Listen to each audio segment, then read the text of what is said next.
The WWE sale has officially been announced as a merger with the UFC under Endeavor. Vince McMahon has returned to oversee creative starting already at WrestleMania. We're also going to be talking about Triple H's future, what his role will be, and how much impact and say he actually has over what's going to be happening. Plus, the Saudi Arabia deal is now in jeopardy, at least more so than ever before. So we're going to be talking about all of that, including the return of Shane McMahon and another McMahon who may be making an impact soon in this video. Be sure to subscribe for more as it comes out as well. So, we start with details of the sale. Endeavor has acquired a controlling share of WWE, essentially taking over the entire company. Vince McMahon's shares have been liquidated. He's taken the paycheck for them. Billions are going directly into his pocket. But he now has a brand new role in the WWE, which did start a couple of days ago, overseeing creative and also overseeing the global strategy for the WWE. They talked about strategic alternatives. We are going to be hearing a lot of that. He did have a lot of impact in the Backlash deal, for example, with Puerto Rico, and there are talks already about a deal with China, about a pay-per-view there as well. Money in the Bank coming to the UK is part of that global strategy also, with quite a few deviations. Puerto Rico, Saudi Arabia, UK, before we get back to America for SummerSlam. That is part of that global strategy, and Vince McMahon is overseeing that. Endeavor has announced the purchase as a merger with the UFC. Essentially, one company will be created, which will be 51% UFC and 49% WWE. Which means that the WWE is valued slightly lower than the UFC in the estimations of Endeavor. It is a legal requirement that any purchase of a company or a merger of this standard cannot be more than 50% of what you already maintain, hence why the WWE has to be just 49%.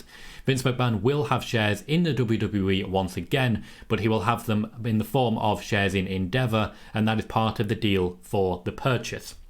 When it comes to control of the WWE, including finances, creative, and deals such as the Saudi Arabia deal and the TV deals of USA and Fox, those are largely going to be negotiated by Endeavor management. They will have direct influence over the WWE board and will appoint several new directors. This also means a possibility of budget cuts also, because the WWE is considered a bloated enterprise, particularly since the return of Triple H.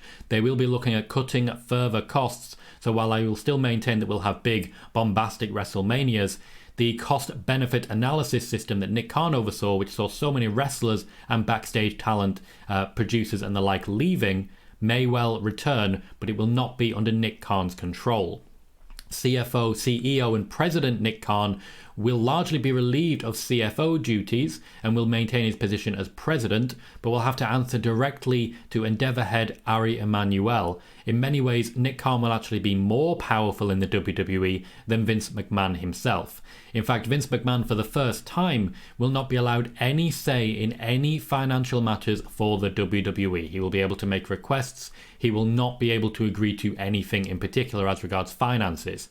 This is actually part of a strategic move by Endeavor to ensure that he's not able to pay anyone off, as he has done previously, and as he has openly stated to his employees now and apologized for. Vince McMahon is now back in charge, and a number of WWE wrestlers are at risk, either from their own choice or from Endeavor's. The return of Shane McMahon at WrestleMania last night was designed to suggest that this, the WWE, is still a family company with multiple McMahons at the helm. Triple H, for the purposes of this, does count as a McMahon. Stephanie McMahon has been invited to be involved as well. Shane McMahon, of course, tore his quad and we likely won't see him again.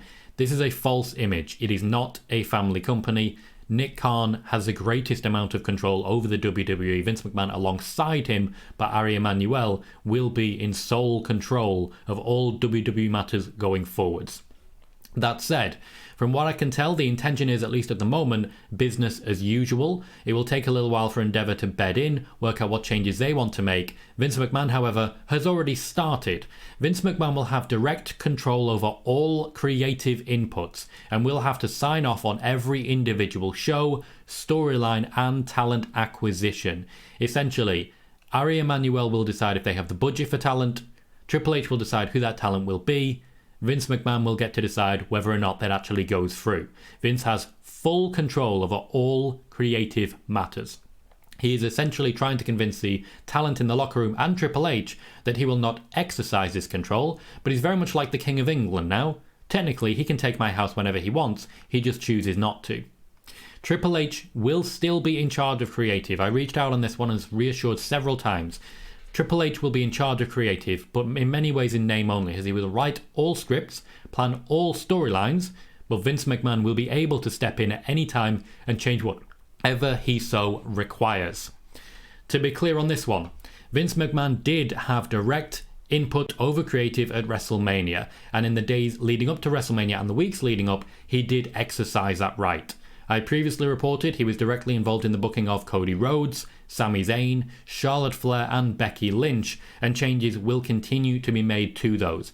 Essentially the plan was Becky Lynch versus Bayley. Vince McMahon decided that wasn't big enough and tried to get Becky versus Ronda on the card in some fashion. It didn't work out. Vince also felt that Bobby Lashley versus Brock wasn't big enough, so he tried to get Brock versus Bray Wyatt on the card. That didn't work out either. Many questioned at this point. The only real success story from what Vince was trying to put together so far is Sami Zayn. After all, Triple H made the choice, not Vince McMahon, for the Cody Rhodes story to continue as well.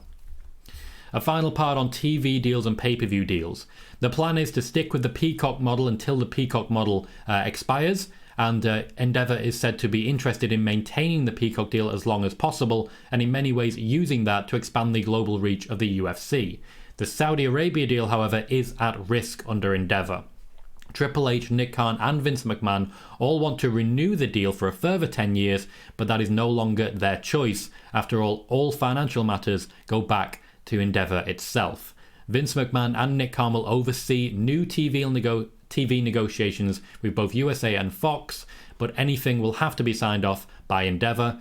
Ari Emanuel himself is said to be personally interested in ensuring the Fox deal continues. There'll be plenty more coming out on this. I'll break some of this down into shorts. Please hit like and subscribe for more as it comes together later. In the meantime, thank you very much for watching, and I'll see you soon.